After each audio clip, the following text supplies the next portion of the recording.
UGWUMBA. Hausa is not the problem, but the Igbos. Any Igbo can go against it.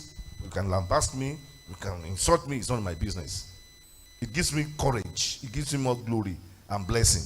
Your insult. Igbo. They are the problems of this country. They are desperate of power. They want to rule Nigeria at all cost. And I've not seen them ruling Nigeria, even in coming dispensation. UGWUMBA. Adam ki ihe na-ekwu na Nigeria ugbu a bụ na onye ọbụla chọrọ ka o gosi na North pụrụ ya n'isi ọkpọ ndị Igbo kparịwa ndị Igbo. Ikekwe ọ bụrụ maka na ndị Igbo na our presence na social media dị overwhelming. Ya bụ na ndị be anyị nọ na social media ka nkụ. Ihe ọbụla i kwuru megide ndị Igbo, ifu onye ọbụla na ndị Igbo anyị aga ebe ahụ. Ya bụ na onye ọbụla chọrọ ka ọ na-enwe engagement na social media bụ ịkparị ndị Igbo ka ha na-ebido. Ị-anya onye dịka Reno Mokri.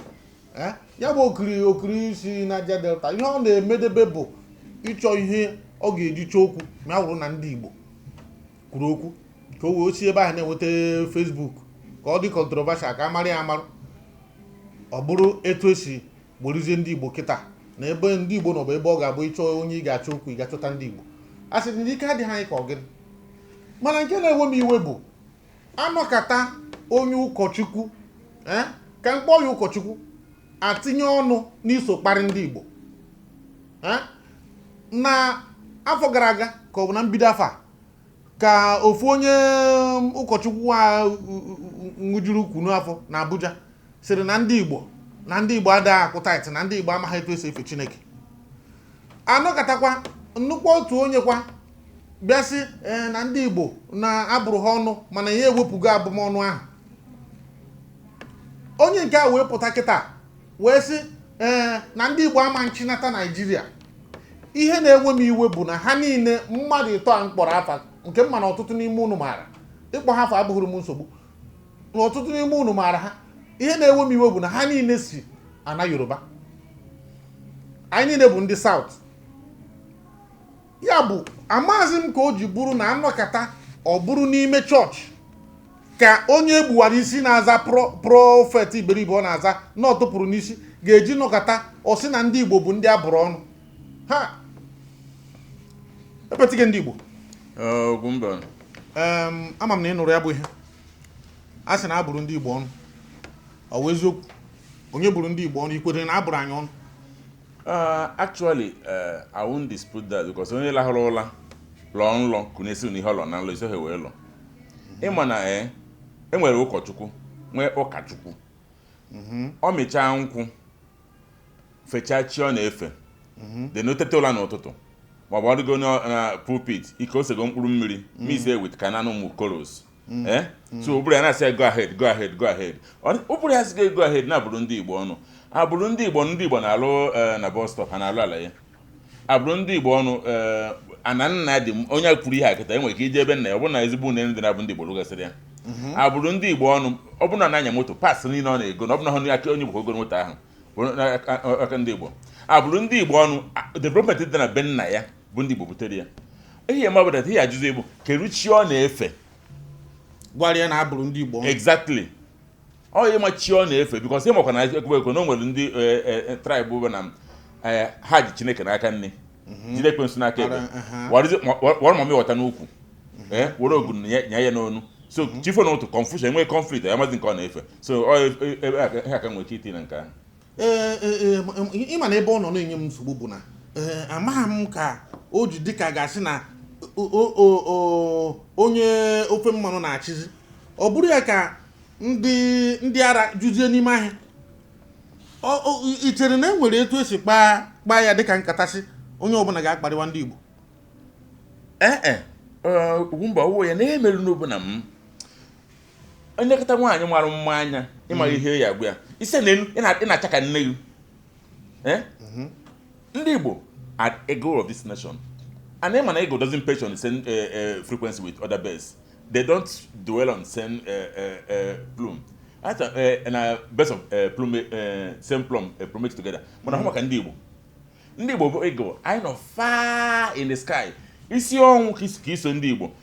Ọ dịgote na nke enu ịma nwezi oxygen ịdanwụ so na ihe bụ na ama ife ya agwa ndị Igbo ma ihe agwa na sị na iburu ndị Igbo ọnụ isi na ihe ọzọ gị gwa ndị Igbo o nwere ife ị ga-eme ka stop all the shine anụghị iwezi animosity antagonism bụ ihe juru ha obi so onye na-ekwu ifuru ọka mkpụrụ obi ede na ihe ọ na-ewe I wish na mba onye Igbo na ọdịrọ possible aha ikeja ka gwara ya ọ bụrụ na ịma ha ama m na ụfọdụ n'Igbo nwere ike unu gị anyị ga-akpọrọ ya unu. Watch out ethnicity and religious crisis. Watch out ethnicity and religious crisis. Very well, sir.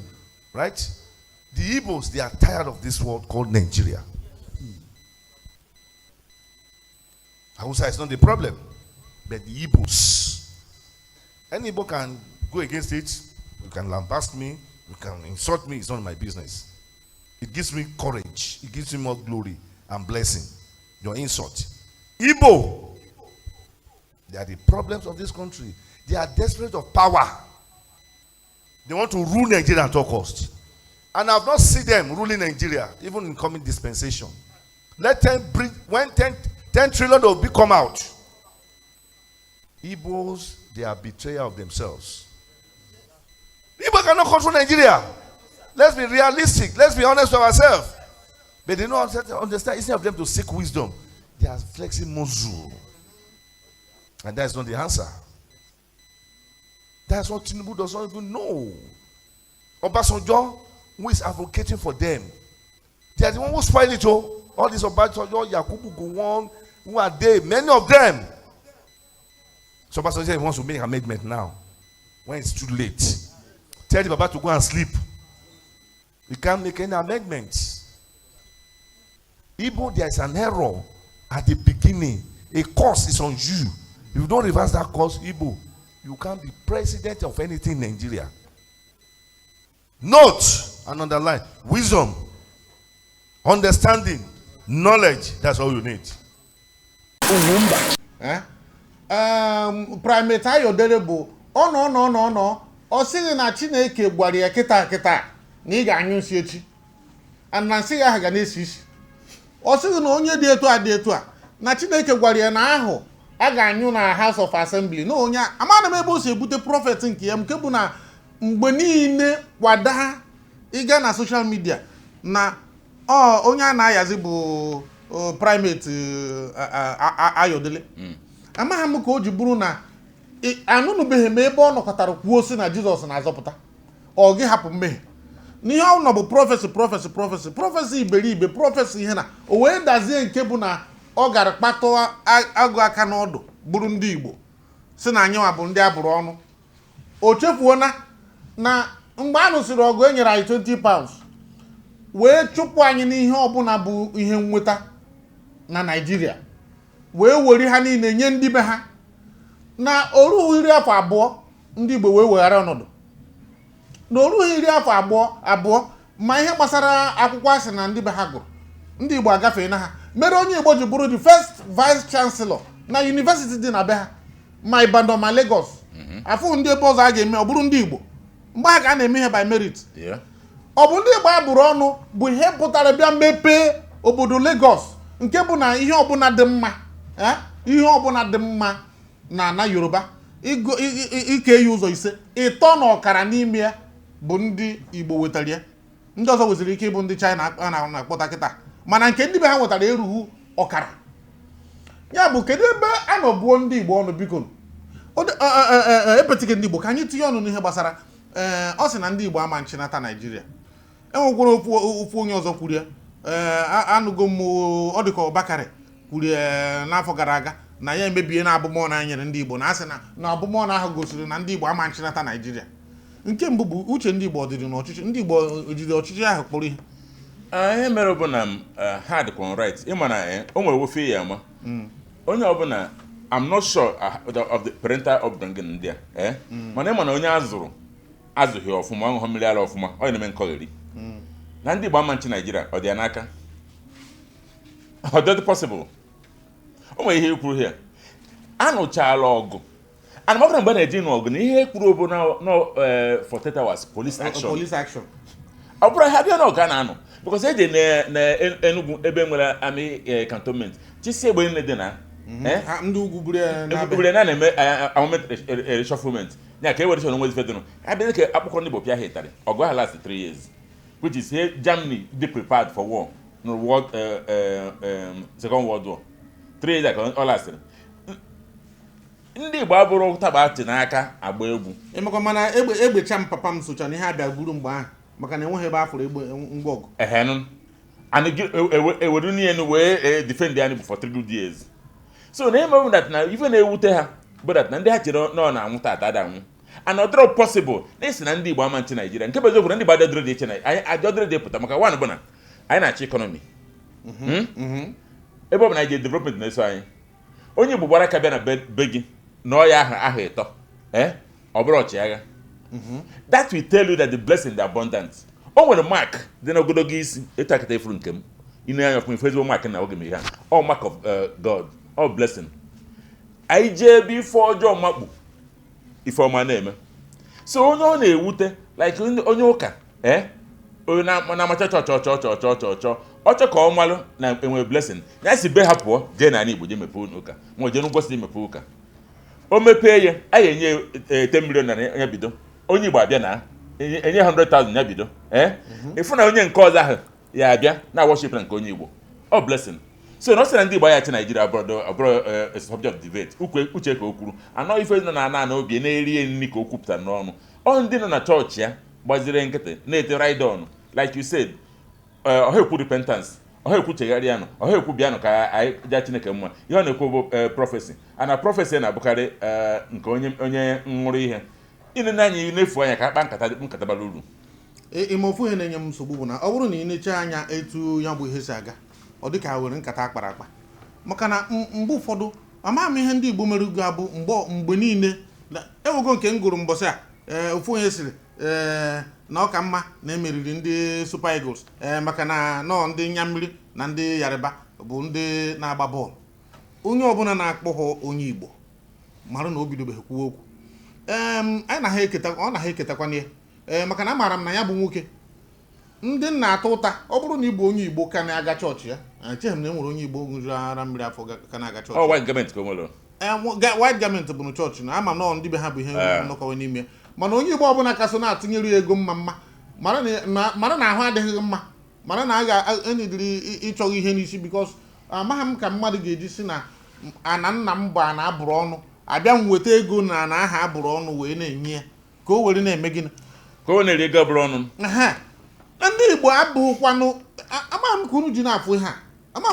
amagwa m ka Naijiria ji na-afụ ya ikekwa bụrụ maka Peter Obi na 2027 a ewezụga maka Peter Obi ndị Igbo enweghị mgbe ha chere mgbe ọchịchị ji na-anwa ha isi ka Okonkwo gacha soja kedu buutu ya ndị nke chịrị achị ka ọ dị ha nwoke ahụ chụpụrụ kịta nke ntị na-egbu enyiri mbọsị a akwa ifuru ka be ha dị ewezụga ihe na agbammbọ ndị Igbo na mmepe ndị Igbo na ihe anyị na-enweta na obodo Yoruba ị ga-asị na mmepe bụ maka na ha ji gọọmenti ihe a niile a na-eme kịta a na-arụ nke a ọ bụrụ Lagos a na-arụ nke ọ bụrụ Lagos nwezi onye na-enweta erota ihe na ị ga-asị na nọọ maka na onye be ha na-achị ndị niile chịrị achị be ha ọ dịchago mma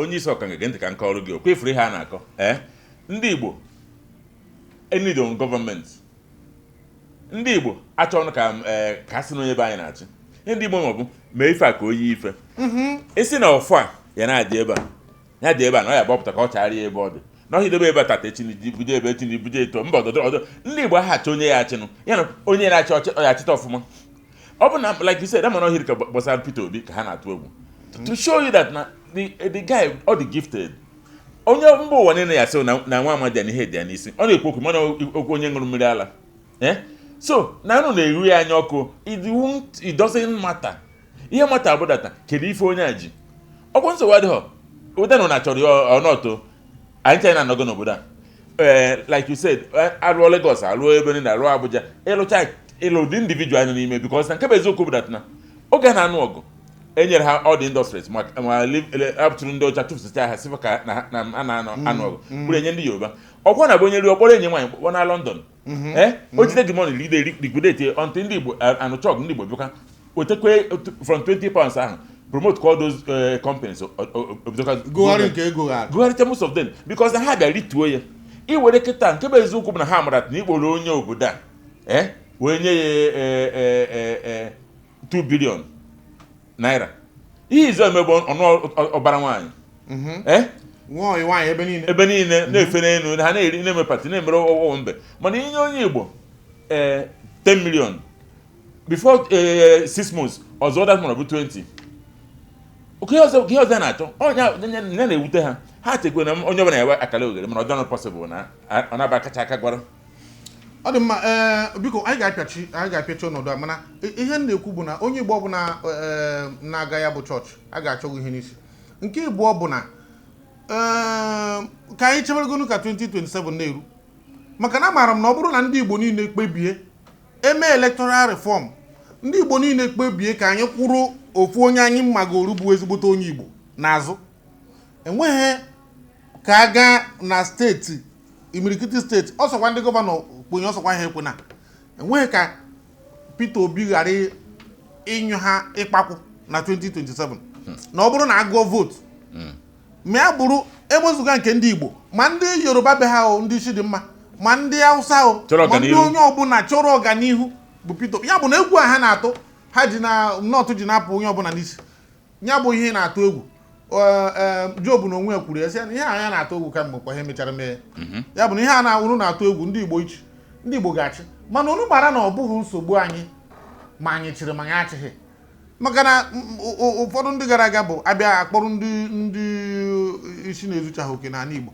nye ha ọchịchị minista aka nkụ emeghe na enweghị uru ọ baara ụmụnna ha ya bụ na ihe a na-ekwu bụ na ọchịchị achịrị achị ha bụ ụfọdụ nsogbu ndị Igbo unu si na obodo a ga-emebi o mebie ọ bụghị anyị ka aba na amụrụ ọkpọ maka na etu anyị ga-esi bụrụ na ọba tinye na mmiri ị na-achọ ka mmiri rie ya ụwa nke a tinye ya na River Niger tinye ya na ocean ọ gacha ebe ahụ ugbu a chịta gwa bịa ọ sịghị mba na nke a aga nya aga epetike pịachara anyị ọnọdụ a ndị be anyị ekene m ụnụ o nwere ihe Ogwumba kwuru na mbido na mmechi a ọ sị data na onye na-eje ebe ha tụnyere ma tithe na offering nke bụ na white garment church ka ọ bụ ha bụzie na ọdọkọta dịka ha chọrọ iyipụkwazi white garment ahụ dị nke anyị na nke a bụ nke ime obi na ihe na-ekwu obodo na nke eziokwu dị n'ime bụ na onye Igbo ọbụla na-eje ụka onye obodo abụ onye isi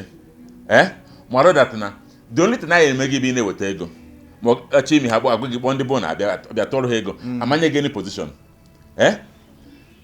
ọ bụ ha na ife bụ mkpa ha ma ndị ụka ha ma ndị ọdịnala ma ndị ụka ha ma ndị ọdịnala bụ ofe ife onye na-aka ụka nwere arụsị nke odobe ebe nna ya nwee nke ọnya n'ukwu mee nke ọnya n'onu ha fụ ndị Igbo iwe na-ewe ha mana ihe ya ama bụ na etele enu etele anyị ọ dị n'aka Chukwu na-eme eze Chukwu emego ndị Igbo eze weda na ha ekwetara or not and ile ha cannot change it because onye agwa ndị obodo kwesịrị ịmara na o nwere mgbe Barak jechọ Prophet Balaam Serbia jee bụrụ ndị Israel ọnụ gbaa na ha ya anwụsịsị na ha ya ego karịa ọsị na eziokwu ọkpọrọ ya ọpụta Holy Ghost fire na ndị Israel onye mmụọ mpịa ụla ma pịa gị na instead o meghezi ọnụ ka ọ bụọ ndị ọnụ na-eme ha sọ ngozi